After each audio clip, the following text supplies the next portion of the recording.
എൻ്റെ നാട് തൃശ്ശൂർ ജില്ലയിൽ ഇരിങ്ങാലക്കുടയ്ക്കടുത്ത് കൊറ്റനല്ലൂർ എന്ന് പറയുന്നൊരു ഗ്രാമത്തിലാണ്. എൻ്റെ അച്ഛൻ അധ്യാപകനായിരുന്നു, കിട്ടമാഷ്. അമ്മ സാവിത്രിക്കുട്ടി. 2 സഹോദരിമാർ, രതി, രമ. ഒരാൾ വിദേശത്ത് സകുടുംബം താമസിക്കുന്നു, രതി. രമ നാരായണമംഗലം സ്കൂളിലെ ടീച്ചർ, റിട്ടയർ ചെയ്തു. അവരുടെ ഭർത്താവ് താജിമാഷ് ആ സ്കൂളിലെ തന്നെ ഹെഡ് മാഷായിരുന്നു. പിന്നെ ഞാൻ പഠിച്ചത് തുമ്പൂർ എന്ന് പറയുന്ന സ്ഥലത്തൊരു ഹൈസ്കൂളിലാണ് എൻ്റെ ഹൈസ്കൂൾ പഠനം കഴിഞ്ഞത്. കോൺവെൻറ്റ് പഠനം കഴിഞ്ഞ് ഹൈസ്കൂൾ പഠനമൊക്കെ എല്ലാം തുമ്പൂരായിരുന്നു. അത് കഴിഞ്ഞ് ഇരിങ്ങാലക്കുട ക്രൈസ്റ്റ് കോളേജിൽ MA വരെ, BA വരെ ക്രൈസ്റ്റ് കോളേജിൽ, MA എക്കണോമിക്സ് പ്രൈവറ്റ് സ്റ്റഡി. പിന്നെ എൻ്റെ ക്വാളിഫിക്കേഷൻ എന്ന് പറയുമ്പോൾ MSc അപ്ലൈഡ് സൈക്കോളജി ഉണ്ട്. പിന്നെ MA police and law administration ആണ്. അപ്പോൾ ക്രൈസ്റ്റ് കോളേജിൽ ഫൈനൽ ഇയർ പഠിച്ചുകൊണ്ടിരിക്കുമ്പോൾ തന്നെ അച്ഛൻ റിട്ടയർ ചെയ്ത അടുത്ത വർഷം മരണപ്പെട്ടു. സ്വാഭാവികമായിട്ടും ഒരു ഏണിംഗ് മെമ്പർ എന്ന രീതിയിൽ എനിക്ക് ആകേണ്ടി വന്നു. ഞാൻ പാരലൽ കോളേജ് അധ്യാപകനായിട്ട് വരുന്നു. ഇരിങ്ങാലക്കുട കേംബ്രിഡ്ജ് കോളേജ്, വെള്ളാങ്കല്ലൂർ മാള ഭാഗത്തുള്ള ഓണേഴ്സ് കോളേജ്, ഈ കോളേജിലൊക്കെ ഇംഗ്ലീഷ് അധ്യാപകനായിട്ട് ചേർന്നു. അത് കഴിഞ്ഞ് ആദ്യം ഒരു വേരിയസ് ഡിപ്പാർട്ട്മെൻറ്റിൽ LD ക്ലർക്കായിട്ട് ജോയിൻ ചെയ്തു. കുറച്ച് കാലം രജിസ്ട്രേഷൻ ഡിപ്പാർട്ട്മെൻറ്റിലും പിന്നെ ഫയർഫോഴ്സിലും ജോയിൻ ചെയ്തു. അതിനുശേഷമാണ് സബ് ഇൻസ്പെക്ടറായിട്ട് 1987 സേനയിൽ ചേരുന്നത്. SI ആയിട്ട് സർവീസ് അധികവും തൃശ്ശൂർ ജില്ലയിലായിരുന്നു.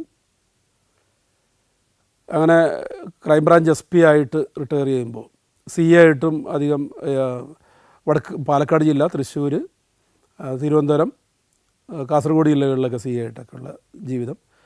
തളിപ്പറമ്പ് DSP ആയിരുന്നു. കോഴിക്കോട് അസിസ്റ്റൻറ്റ് പോലീസ് കമ്മീഷണറായിരുന്നു. ഗുരുവായൂർ അസിസ്റ്റൻറ്റ് പോലീസ് കമ്മീഷണറായിരുന്നു. പിന്നെ തൃശ്ശൂരും കോഴിക്കോടൊക്കെ അഡ്മിൻ എൻ്റെ ACPക്കൊക്കെ ആയിരുന്നു. ക്രൈംബ്രാഞ്ച് SP ആയിട്ട് റിട്ടയർ ചെയ്തതിന് ശേഷം ഞാൻ റിട്ടയർ ചെയ്യുന്നതിൻ്റെ ഒരാഴ്ച മുമ്പ് ഇരിങ്ങാലക്കുടയിലുള്ള Tharananellur arts and science college എന്ന് പറഞ്ഞൊരു കോളേജുണ്ട്. അവിടെയാണ് ഞാൻ പാരലൽ കോളേജ് ആയിരിക്കുന്ന കാലത്ത്, ആ കോളേജ് പാരലൽ കോളേജ് ആയിരിക്കുന്ന കാലത്ത് ഞാനവിടെ അധ്യാപകനായിരുന്നു. അപ്പോൾ റിട്ടയർ ചെയ്ത് കഴിഞ്ഞപ്പോൾ അവർ ആ കോളേജിലേക്ക് എന്നെ വീണ്ടും വിളിച്ചു. ഈ തരണനല്ലൂർ കോളേജ് എന്ന് പറഞ്ഞാൽ സെൽഫ് ഫൈനാൻസിങ് കോളേജാണ്, അഫിലിയേറ്റഡ് കോളേജാണ്, കാലിക്കറ്റ് യൂണിവേഴ്സിറ്റിയിലെ അഫിലിയേറ്റഡ് കോളേജാണ്. ഞാൻ ആ കോളേജിൻ്റെ ആദ്യത്തെ പ്രിൻസിപ്പളായി. അപ്പോൾ പോലീസിൽ സേവനം കഴിഞ്ഞ് വന്നപ്പോൾ എനിക്ക് അതിനേക്കാളും വലിയൊരു ഇത് കിട്ടിയതുപോലെയാണ് എനിക്ക് കോളേജിൻ്റെ പ്രിൻസിപ്പളാവുക എന്ന് പറയുമ്പോൾ. കാരണം പ്രിൻസിപ്പൾ ആ കോളേജിൻ്റെ ആ സീൽ ആദ്യമായിട്ട് കിട്ടുമ്പോൾ, പ്രിൻസിപ്പൾ എന്ന രീതിയിൽ സീൽ വരുമ്പോൾ, അങ്ങനെ ഒരു നല്ലൊരു ക്യാമ്പസായിരുന്നു. ഒരു ഇരിങ്ങാലക്കുടയിലെ തന്ത്രിമാരുടെ ഒരു കൂട്ടായ്മയാണ് ഈ തരണനല്ലൂർ എന്ന് പറഞ്ഞ മനയുടെ പേരാണ്. അത് കാട്ടൂർ ഭാഗത്താണ് ആ കോളേജ്. നല്ല ഓർമ്മകളാണ്. അപ്പോൾ ആ ഒരു വർഷം കഴിഞ്ഞപ്പോഴേക്ക് എനിക്ക് കൊച്ചിൻ ദേവസ്വം ബോർഡിൽ ചീഫ് വിജിലൻസ് ഓഫീസറായിട്ട് അവിടേക്കൊരു പോസ്റ്റിംഗ് കിട്ടി. അത് റിട്ടയേർഡ് പോസ്റ്റാണ്. അവിടെ ഞാൻ 5 വർഷം ഇപ്പോൾ ഈ കഴിഞ്ഞ ജനുവരി വരെ അവിടെ ചീഫ് വിജിലൻസ് ഓഫീസറായിരുന്നു. ചോറ്റാനിക്കര തുടങ്ങിയുള്ള ക്ഷേത്രങ്ങൾ, 406 അമ്പലങ്ങളുടെ ക്രമക്കേടുകൾ പരിശോധിക്കുകയും അത്തരം കാര്യങ്ങളൊക്കെ നോക്കുന്ന ഒരു ഉദ്യോഗസ്ഥനായിരുന്നു. പിന്നെ ഞാൻ ഒത്തിരി ഇരിങ്ങാലക്കുടയിലെ SN ക്ലബിൻ്റെ സെക്രട്ടറിയാണ്. പിന്നെ ഈ പോലീസ് അക്കാദമിയിൽ ഇന്നും ഫാക്കൽറ്റിയാണ്, ഗസ്റ്റ് ഫാക്കൽറ്റിയാണ്. അന്വേഷണവും അതുപോലെ തന്നെ ഈ കേരള പോലീസ് ആക്ടൊക്കെ എടുക്കുന്നത് ഇപ്പോഴും കേരള പോലീസ് അക്കാദമിയിൽ ഒരു ഗസ്റ്റ് ഫാക്കൽറ്റിയുള്ള ഒരാളാണ് ഞാൻ. ഫുൾ ടൈമായിട്ട് അതിനകത്ത് ഞാൻ ജീവിതത്തിൽ എൻഗേജ്ഡാണ്. ഇതൊക്കെ കൂടാതെ നാട്ടിലൊരു സഹകരണ ബാങ്കിൻ്റെ പ്രസിഡൻ്റ് കൂടിയാണ്. 2 ബ്രാഞ്ചൊക്കെയുള്ള 10,000 മെമ്പർമാരൊക്കെ ഉള്ള ഇതിൻ്റെ പ്രസിഡൻ്റ് കൂടിയാണ്. കാരണം അത് ഒരു പൊളിറ്റിക്കൽ പോസ്റ്റിംഗ് ആണെങ്കിൽ പോലും അത് എതിരില്ലാതെ തിരഞ്ഞെടുക്കപ്പെട്ട് ഉള്ളൊരു പ്രത്യേക സാഹചര്യത്തിൽ അതിൽ വന്നതാണ്. അപ്പോൾ ഞാൻ അതിലൊരു ഉദ്ദേശം കണ്ടത്, ഈ പോലീസിലായിരിക്കുമ്പോൾ പലരും സർ എന്ന് വിളിക്കും. ഈ സർ എന്നുള്ള വിളി പലപ്പോഴും ബഹുമാനം കൊണ്ട് തന്നെ ആയിക്കൊള്ളുന്നില്ല. ചിലരൊക്കെ ഗതികേട് കൊണ്ടും വിളിക്കും ചിലപ്പോൾ. അപ്പോൾ അതൊരു ആത്മാർത്ഥമായിട്ടുള്ളൊരു വിളിയായിട്ട് എനിക്ക് ഒരിക്കലും തോന്നിയിട്ടില്ല. അപ്പോൾ നാട്ടിലുള്ള ആളുകളിൽ നിന്ന് ഷെയ്ക്കൻഡ് കിട്ടാൻ പാടില്ല, അതുപോലെ തന്നെ സേർ വിളിയും കിട്ടാൻ പാടില്ല. അപ്പോൾ എന്നെ ആ ഒരു നേരത്തെ ജയൻ എന്ന് വിളിച്ചവർ ജയൻ ചേട്ടൻ എന്ന് വിളിച്ചവർ ജയൻ ചേട്ടൻ, ആ ഒരു വിളി കേൾക്കാനാണ് ഞാൻ കൂടുതൽ ഇഷ്ടപ്പെട്ടത്. കാരണം ഞാൻ ഒരുപാട് വായിക്കുന്ന ആളാണ്. അപ്പോൾ എനിക്ക് ആ ഒരു നന്മയാണ് ഞാൻ അറിഞ്ഞത്. അതുകൊണ്ടാണ് ഈ കോളേജിൽ പ്രിൻസിപ്പളൊക്കെ എനിക്ക് ഇത്ര താല്പര്യമായിട്ട് തോന്നിയൊരു പോസ്റ്റിംഗ്. അപ്പോൾ അത് എനിക്കിന്ന് ആവോളം കിട്ടുന്നുണ്ട്. പതുക്കെ പതുക്കെ ആ സേർ വിളികൾ നാട്ടിൽ നിന്ന് ഒഴിവായി പോരുന്നുണ്ട്. പിന്നെ എൻ്റെ കുടുംബം, എൻ്റെ ഭാര്യ മിനി, 2 മക്കൾ, മൂത്തത് മീനു വിവാഹിതയാണ്, 2 കുഞ്ഞുങ്ങൾ ഗൗരി ലക്ഷ്മിയും ഗായത്രിയും, ഹസ്ബൻഡ് വിദേശത്താണ്, താഴെ മകൻ യദുകൃഷ്ണൻ, അവന് ഖത്തറിൽ എൻജിനീയറാണ്, ഷിപ്പിൽ എൻജിനീയറാണ്.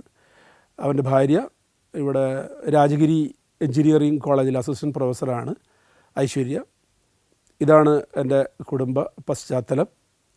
ഞാൻ എൻ്റെ ജനിച്ചു വളർന്ന നാട്ടിൽ തന്നെയാണ്, കൊറ്റനല്ലൂർ ഗ്രാമത്തിൽ തന്നെയാണ് ഞാൻ ഇപ്പോഴും തുടരുന്നത്. ഒരിക്കലും ടൗണിലേക്ക് ചേക്കാറാതെ പോയിരിക്കുന്നത്.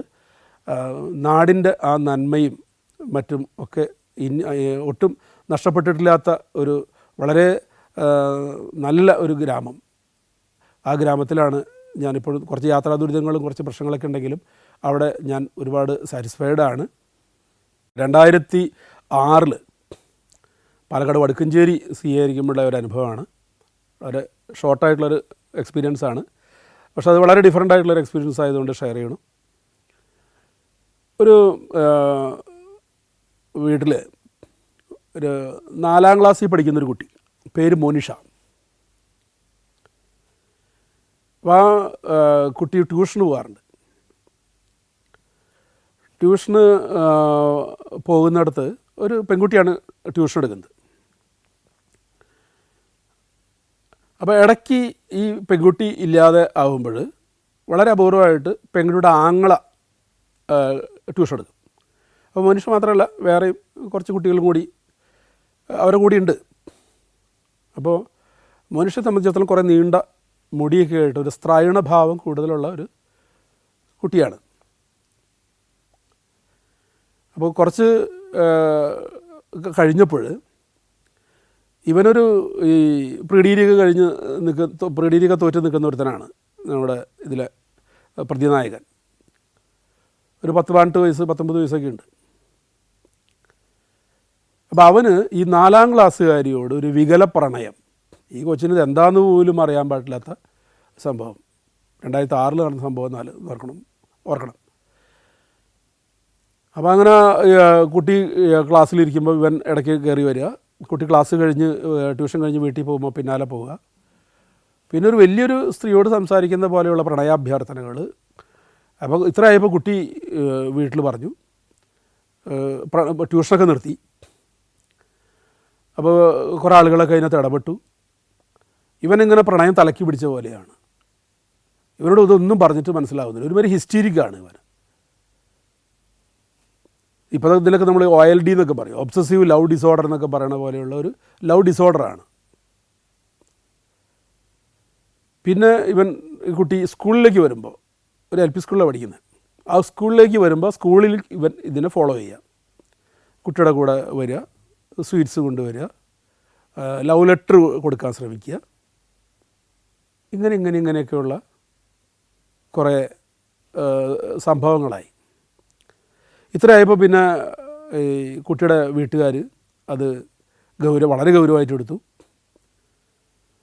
അവരൊരു അമ്മാവൻ എല്ലാ ദിവസവും ഈ കുട്ടിയെ സ്കൂളിൽ കൊണ്ടാക്കുക, സ്കൂളിൽ നിന്ന് തിരിച്ച് വീട്ടിൽ കൊണ്ടാക്കുക.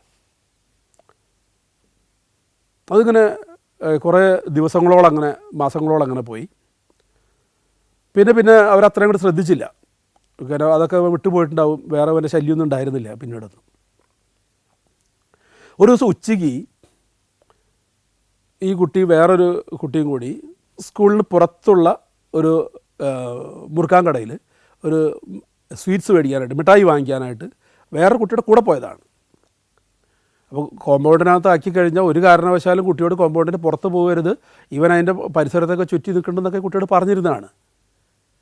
പക്ഷെ 4ാം ക്ലാസ് കുട്ടിയല്ലേ, 9 വയസ്സ് പ്രായം മാക്സിമം. അതിനാ ബാല്യത്തിൻ്റെ അത്രയുള്ള ഒരു ഗൗരവം അത്രയേ മനസ്സിലായിട്ടുള്ളൂ. ആ കുട്ടി പുറത്തേക്ക് മിഠായി മേടിക്കാൻ വന്ന സമയത്ത് ഇവൻ തക്കം പാത്തിരുന്നു. കുട്ടിയെ ഓടിച്ചിട്ട് പിടിച്ചു, മുടിയിൽ ചേർത്ത് ശരീരത്തോട് ചേർത്ത് പിടിച്ചു, കയ്യിലിരുന്ന് കത്തി കൊണ്ട് തുരാ കുത്തി അങ്ങ് താഴെയിട്ടു. ഇത്രയും കുട്ടികളുടെ മുന്നിൽ വെച്ച്. പിന്നെ കുറേ കാലം കൗൺസിലിംഗ് നടത്തിയിട്ടാണ് ആ കുട്ടികളൊക്കെ മനസ്സൊക്കെ ശരിയായത്. ഇത്രയും ആളുകളുടെ മുന്നിൽ വെച്ചിട്ട് പ്രണയാഭ്യർത്ഥന നിരസിച്ചതിൻ്റെ പേരിൽ. അല്ലാതെ എന്താ കാരണം? അപ്പോൾ ഇവൻ്റെ ഒരു മാനസിക അവസ്ഥ. Djibouti, Fiji, Lebanon, Ethiopia, Armenia. സഞ്ചാരം വോളിയം നമ്പർ 17. ഫുൾ HD-യിലുള്ള ഈ അപൂർവ ദൃശ്യയാത്രാ വിവരണ ശേഖരം സ്വന്തമാക്കാൻ സഞ്ചാരം എന്ന് SMS ചെയ്യൂ. ഫോൺ 9995 444 222. ഇത് കഴിഞ്ഞിട്ട് ഇവൻ ചെയ്ത കാര്യം, അവിടെ നിന്ന് എന്തോ ഒരു വലിയൊരു വിജയം നേടിയൊരു പ്രതീതിയിൽ ഒരു കയ്യിലൊരു കവറും വേറൊരു കയ്യിലൊരു കടലാസ് കഷ്ണവും പിടിച്ചുകൊണ്ട് അവിടെ നിന്ന് അവനിങ്ങനെ ഓടുകയാണ്. അതിനപ്പുറത്തൊരു പുഴയുണ്ട്. ആ പുഴ ലക്ഷ്യമാക്കി ഇങ്ങനെ അവൻ എന്തോ വലിയൊരു I have completed the mission എന്ന് പറയുന്ന പോലെ, അവൻ്റെ മിഷൻ പൂർത്തിയാക്കിയതുപോലെ അവനങ്ങ് ഓടുന്നതാണ് ജനങ്ങൾ കാണുന്നത്. പിന്നെ അവനെ കാണാനില്ല.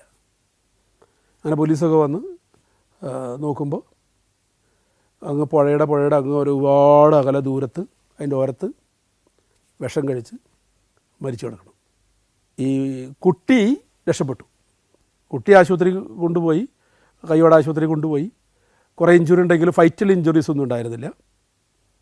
ആ കുട്ടി രക്ഷപ്പെട്ടു. ഈവൻ പോയ്സൺ കഴിച്ച് മരിച്ചു. അത് കഴിഞ്ഞിട്ട് അവനൊരു സൂയിസൈഡ് നോട്ട് എഴുതി വെച്ചിട്ടുണ്ട്. കുറേ കാലം ഞാൻ അതിൻ്റെ കോപ്പി എടുത്ത് കയ്യിൽ വെച്ചിരുന്നു. ഇങ്ങനെയും ഒരു കാമഭ്രാന്തന്മാർ. ഞങ്ങളുടെ മരണശേഷം ഞങ്ങൾ സ്വർഗലോകത്തേക്ക് പോകുമെന്നും ഇനി നാളെ മുതൽ ആകാശത്ത് ഉയരുന്ന 2 താരങ്ങൾ നിങ്ങൾ ഈ പുഴയുടെ നേരെ നോക്കിയാൽ കാണാം, ഞങ്ങൾ താരങ്ങളായ ആകാശത്ത് വരുമെന്നൊക്കെ പറഞ്ഞിട്ടുള്ള രീതിയിലുള്ള ഒരു കാൽപ്പനികത നിറഞ്ഞു നിൽക്കുന്ന ഒരു ആത്മഹത്യ കുറിപ്പ്. ഇതൊരു ഒറ്റപ്പെട്ട സംഭവമാണ്. പക്ഷേ ഇത് ഇത്രയില്ലെങ്കിൽ തന്നെ ഇതിൻ്റെ പല രീതിയിലുള്ള വികൃത പ്രണയങ്ങളുടെ ഒരു ട്രാജഡികൾ നമ്മൾ സർവീസ് ലൈഫിൽ കണ്ടാറുണ്ട്. പ്രത്യേകിച്ച് ഗുരുവായൂരൊക്കെ ഒരുപാട് ഇത്തരത്തിലുള്ള ഒരു അനുഭവങ്ങളുണ്ട്. അത് ഞാനൊരു വേറെ വീഡിയോയിൽ ഞാൻ അത് പറയാം. 2012 ഗുരുവായൂർ ACP ആയിരിക്കുമ്പോൾ വിയ്യൂർ പോലീസ് സ്റ്റേഷൻ അതിർത്തിയിൽ മാറ്റാമ്പുറം എന്ന് പറയുന്നൊരു സ്ഥലമുണ്ട്. അവിടെ കുറച്ച് കൂടുതൽ ആളുകൾ മരിച്ച നിലയിൽ കാണപ്പെടുന്നു എന്നാണ് വിയ്യൂർ സ്റ്റേഷനിൽ നിന്ന് റിപ്പോർട്ട് വന്നത്. അങ്ങനെ വിയ്യൂർ രാമവർമ്മൂരൊക്കെ കഴിഞ്ഞ് ഒരു ഹൈറേഞ്ച് ഏരിയയ്ക്ക് പോകുന്ന സ്ഥലമാണ് ഈ മാറ്റാമ്പുറം എന്ന് പറയുന്നത്. അവിടെ ചെന്നു വീട്ടിനകത്ത് കയറി നോക്കുമ്പോൾ 6 പേരാണ് മരിച്ചു കിടക്കുന്നത്. ഒരു കുടുംബാംഗങ്ങളെല്ലാവരും. ഒരു 70 വയസ്സോളം ഉള്ള ഒരു അപ്പൻ, അതിനേക്കാൾ കുറച്ചുകൂടി കുറവുള്ള ഒരു അമ്മ, 65 വയസ്സ്, പിന്നെ ഈ വീട്ടുകാരനായിട്ടുള്ള ആ ചെറുപ്പക്കാരൻ, അവൻ്റെ ഭാര്യ, അവൻ്റെ 2 മക്കൾ. ഈ 6 പേരാണ് മരിച്ചു കിടക്കുന്നത്. ആ മരിച്ചു കിടക്കുന്ന സീനാണ് നമുക്ക് ഒരുപാട് സ്ട്രൈക്കിംഗ് ആയിട്ട് വരുന്നത്. അതായത് ഒരു മുറിയിൽ ഈ അപ്പച്ചൻ തൂങ്ങി നിൽക്കുന്നു. അയാളൊരു ഉദ്യോഗസ്ഥനൊക്കെ ആയിരുന്ന ഒരാളൊക്കെയാണ്, എഡ്യൂക്കേറ്റഡ് ആയിട്ടുള്ള ഒരാളാണ്. അതിൻ്റെ അതേ മുറിയുടെ അങ്ങേറ്റത്ത് അമ്മ തൂങ്ങി നിൽക്കുന്നു. ഒരു സ്റ്റെയർ കേസ്, ആ സ്റ്റെയർ കേസിൻ്റെ അറ്റത്തൊരു ഇത് വലിച്ചു കെട്ടിയിട്ട് അവിടെ അവൻ്റെ ഭാര്യ തൂങ്ങി നിൽക്കുന്നു. ഈ ജോബ് എന്ന് മറ്റാണ് എൻ്റെ പേര്. ജോബ് വിഷം കഴിച്ച് കൈത്തണ്ട മുറിച്ച് താഴെ കിടക്കുന്നു. ഈ അപ്പൻ്റെയും അമ്മയുടെയും കൈ ആദ്യം മുറിച്ചിട്ടുണ്ട് അവർ. അതിൽ നിന്ന് ബ്ലഡ് ഇങ്ങനെ തൂങ്ങി വരുന്നുണ്ട്. സാധാരണ കൈത്തണ്ട മുറിച്ച് കഴിഞ്ഞാൽ ആൾ മരിക്കില്ല. അത് വെള്ളത്തിൽ എവിടെയെങ്കിലും മുക്കി വെച്ചാൽ മാത്രമാണ് ബ്ലഡ് പോവുള്ളൂ, അല്ലെങ്കിൽ അത് ക്ലോട്ട് ചെയ്യും. ഇതൊന്നും ആളുകൾ തിയറി പഠിക്കുന്നതല്ലല്ലോ. അതുകൊണ്ട് അത് ഫെയിലിയർ ആയപ്പോഴായിരിക്കും തൂങ്ങിയതെന്ന് വിചാരിക്കണം. ഈ ഭാര്യ കറക്റ്റ് ഹാങ്ങിങ് ആയിട്ട് നിൽക്കുകയാണ്. ഇവൻ ഹാങ് ചെയ്തിട്ടില്ല, ഈ ജോബ് ഹാങ് ചെയ്തിട്ടില്ല. അവൻ വിഷം കഴിച്ച് ഛർദ്ദിച്ച് അവശ നിലയിൽ മരിച്ചോ മരിച്ചില്ല എന്നറിയാത്ത രീതിയിൽ കിടക്കണം. 2 കുട്ടികൾ ബെഡിൽ മരിച്ചു കിടക്കണം. ഒരുപാട് മാനസിക ഒരു ബുദ്ധിമുട്ടുണ്ടാക്കുന്നതാണ്. അപ്പോൾ ആ യൂണിഫോം ഇട്ട് നിൽക്കുമ്പോൾ നമ്മൾ ഡ്യൂട്ടിയിൽ ബൗണ്ട് ചെയ്ത് നിൽക്കുമ്പോൾ നമുക്കൊന്നും ഫീൽ ചെയ്യില്ല. പക്ഷെ നമ്മൾ ഒരു കൂട്ടി വായിക്കുമ്പോഴുള്ളൊരു അവസ്ഥ എന്താ വെച്ചാൽ, ഈ കുട്ടികളെ തലേദിവസം രാത്രി വൈകിട്ട് തൃശ്ശൂർ ടൗണിൽ കൊണ്ടുപോയിട്ട് അവർക്കിഷ്ടമുള്ള വയറ് നിറച്ച് ഭക്ഷണം വാങ്ങിച്ചു കൊടുത്തു, അവർക്ക് നല്ല വസ്ത്രം വാങ്ങിച്ചു കൊടുക്കണം, കുട്ടികൾക്ക് എന്നും ഫ്രൂട്ടി വേണമെന്ന് പറയും. അപ്പോൾ ഇതിൻ്റെ മരണകാരണം എന്ന് പറയുന്നത് ഇവൻ്റെ സാമ്പത്തിക ബുദ്ധിമുട്ട്. അപ്പോൾ ഈ കുട്ടികൾ ഒക്കെ മരിച്ചു കിടക്കുന്ന ഒരു സീൻ കാണുമ്പോൾ പലപ്പോഴും ഈ ഏത് രീതിയിലുള്ള അൺനാച്ചുറൽ ഡെത്ത് ആയാലും അത് ഒരു ഉറങ്ങി കിടക്കുന്ന പോലെ ഒരു ഫീലേ ഉണ്ടാവുള്ളൂ. ഒരിക്കലും നമുക്ക് ആ കുട്ടികൾ മരിച്ചു കിടക്കാമെന്ന് തോന്നില്ല കണ്ടു കഴിഞ്ഞാൽ. കാരണം അവരാ പുറത്ത് പോയി വന്ന അതേ ഡ്രസ്സിലാണ് അവർ കിടക്കുന്നത്. 2 പേരും കട്ടിലിൻ്റെ 2 സൈഡിലായിട്ട് കിടക്കണം. 10 വയസ്സും ഒരു 6 വയസ്സുള്ള 2 കുട്ടികൾ, ഒരു ആൺകുട്ടി ഒരു പെൺകുട്ടി. 10 വയസ്സ് 6 വയസ്സുള്ള 2 കുട്ടികൾ ഒരു കട്ടിലിൽ 2 അറ്റത്തായിട്ട് ഉറങ്ങിക്കിടക്കുന്നത് പോലെ മരിച്ചു കിടക്കുന്നു.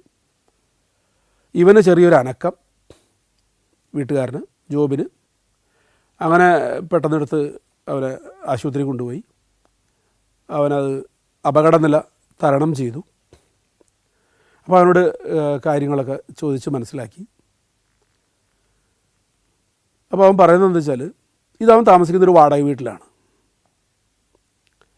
അപ്പോൾ അവന് നേരത്തെ കുറച്ച് കച്ചവടങ്ങളൊക്കെ ഉണ്ടായിരുന്നു. കുറച്ച് സ്ഥലത്ത് നന്നായിട്ട് അധ്വാനിക്കുന്നവരാണ് ഇവനും അതെ, ഇവൻ്റെ അപ്പനും അവൻ ആരോഗ്യം പോലെയൊക്കെ അധ്വാനിക്കുന്നവരാണ്. റബ്ബർ ടാപ്പ് ചെയ്യാനൊക്കെ പോവും. എവിടെയോ ഏതോ കുറേ കച്ചവടങ്ങൾ ഒരുപാട് 4 നിലയ്ക്ക് പൊട്ടി. അപ്പോൾ അതിൻ്റെ ഒരു ബാധ്യത എങ്ങനെ ഉണ്ട്. കൂട്ടത്തിൽ ഏതോ ഒരു ബ്ലേഡ് കമ്പനിയിൽ നിന്ന്, ഈ പണമിടപാട് സ്ഥാപനങ്ങളിൽ നിന്ന് കുറച്ച് പൈസ വാങ്ങിച്ചിട്ടുണ്ട്. അപ്പോൾ അവരത് പലിശ ഇതൊക്കെ തെറ്റിയപ്പോൾ, ഡേറ്റ് തെറ്റിയപ്പോൾ വീട്ടിൽ വന്ന് ഇവിടെ ഭീഷണിപ്പെടുത്തി പോയിട്ടുണ്ട്. അപ്പോൾ ഇതാണ് ഒരു അവസാനത്തെ കാരണം. അപ്പോൾ എത്ര കടമുണ്ടെന്ന് വെച്ചപ്പോൾ ഏതാണ്ട് ഒരു 6 ലക്ഷത്തോളം രൂപ. പക്ഷെ അതൊരു കൂട്ട ആത്മഹത്യക്കൊക്കെ ഉള്ളൊരു മതിയായ കാരണമായിട്ട് എനിക്ക് തോന്നിയില്ല. 6 ലക്ഷം രൂപ കടമുണ്ടെന്ന് വെച്ചിട്ട് ഈ ഇത്രയും ചെറിയ കുഞ്ഞുങ്ങളെയൊക്കെ കൊല്ലാനും, അപ്പനമ്മ സ്വയം ഇത് ചെയ്താണ്. ഇവർ കെട്ടി തൂക്കിയൊന്നുമല്ല, അവർ തന്നെ ആത്മഹത്യ ചെയ്താണ്. അവർക്ക് പോലും അങ്ങനെ തോന്നണമെന്നുണ്ടെങ്കിൽ വേറെ എന്തൊക്കെയോ ഒരു ഘടകങ്ങൾ. ഇവൻ മരിക്കാൻ ഉദ്ദേശിച്ചിട്ടില്ല. സ്വാഭാവികമായിട്ട് അവൻ്റെ പേരിൽ കൊലക്കുറ്റത്തിന് കേസെടുത്തു. ഈ കുട്ടികളെ കൊന്നതിന് കൊലക്കുറ്റത്തിന് അവർ 3 വെച്ചിട്ട് FIR ഒക്കെ ഇട്ടു. പക്ഷെ അത് പിന്നീട് അതിന് കൂട്ടി വായിക്കുമ്പോൾ ഇവനങ്ങ് ഒഴിവാക്കുകയായിരുന്നു മറ്റുള്ളവരെന്നാണ് നമുക്ക് ആ മനുഷ്യ സഹജമായ സ്വാർത്ഥത. ഷേക്സ്പിയറിൻ്റെ മാക്ബത്തിലൊക്കെ ലേഡി മാക്ബത്തും ഡങ്കനെയൊക്കെ പോലെയുള്ള 16-ാം നൂറ്റാണ്ടിലെ നാടകങ്ങളാണ്. പക്ഷേ മനുഷ്യനുള്ളിടത്തോളം കാലം ഈ ആ സ്വാർത്ഥത, അഹങ്കാരം, ഈ ഭാര്യയും എല്ലാ ഇതുകളെയും ഒഴിവാക്കി എങ്ങനെ ജീവിക്കാമെന്നോ, നാട് വിട്ടു പോകാമെന്നോ, സ്വയം ജീവിക്കാമെന്നോ, അല്ലാതെ അതിനകത്ത് വേറെ കൂട്ടി വായിക്കാൻ വേറെ ഒരു കാരണങ്ങളുമില്ല.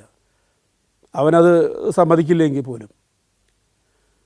പക്ഷെ ആ ഒരു സീൻ ഒരുപാട് നമ്മൾ തൂങ്ങി മരണങ്ങളൊക്കെ കാണുകയാണെങ്കിലും ഒരു പ്രായമുള്ള ഒരാൾ കൈ മുറിച്ച് തൂങ്ങി നിൽക്കുക, അമ്മ അപ്പുറത്ത് തൂങ്ങി നിൽക്കുക, എവിടെ നോക്കിയാലും ഡെഡ് ബോഡിയാണ് വീടിനകത്ത്.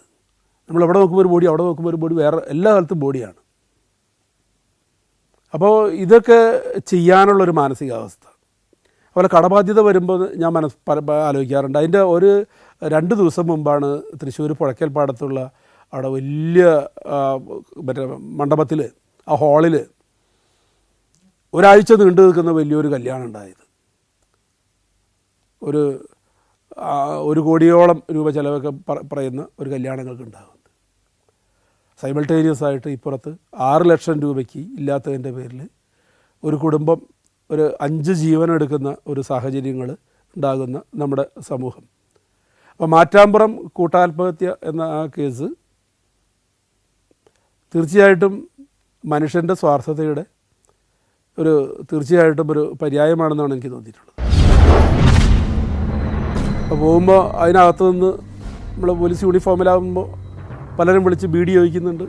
ബീഡി തന്നില്ലെങ്കിൽ എന്തിനാണ് യൂണിഫോം കിടക്കുന്നതൊക്കെ ചോദിക്കുന്നുണ്ട്. ഒരു സെല്ലിൽ ചെല്ലുമ്പോൾ അവിടെ നിന്ന് ലെഫ്റ്റ് റൈറ്റ് പറയുന്നുണ്ട്. അത് സോളിറ്ററി ഏകാന്ത സെല്ലിൽ കിടക്കുന്നവനാണ്. ആ ട്രെയിനിങ് പീരീഡിൽ ഭ്രാന്ത് പിടിച്ച് പോയാൽ ഒരു വട്ടായിട്ട് അവിടെ പോയി പെട്ടതാണ്. അങ്ങനെ വിചിത്രമായ കുറേ ഇതുകളായി. ഈ സെല്ലിൻ്റെ അവിടെ ചെല്ലുമ്പോൾ ഈ സെല്ലിനകത്ത് 6 ആളുണ്ട്. അതിൽ 2 പേരാണ്, ഒരാൾ കൊന്ന ആൾ, ഒരാൾ മരിച്ച ആൾ. 4 പേര് ചുറ്റും നിൽക്കുന്നുണ്ട്. എന്നൊരു വികാരമായിട്ട് ഇങ്ങനെ നിൽക്കുകയാണ്. നൗഷാദ് ചെയ്യണം എന്താ വെച്ചാൽ ഈ മുസ്തഫയ്ക്ക് ശ്വാസം കൊടുത്തുകൊണ്ടിരിക്കുകയാണ്. അങ്ങനെ ഒന്നും പറഞ്ഞാൽ അവൻ്റെ വായിൽ ശ്വാസം കൊടുത്തുകൊണ്ടിരിക്കുക. ആ ശ്വാസം കൊടുത്തുകൊണ്ടിരിക്കുമ്പോൾ മറ്റ് 4 പേര് അപ്പ് അപ്പ് എന്ന് പറഞ്ഞ് കൈയടിച്ചുകൊണ്ടിരിക്കുക.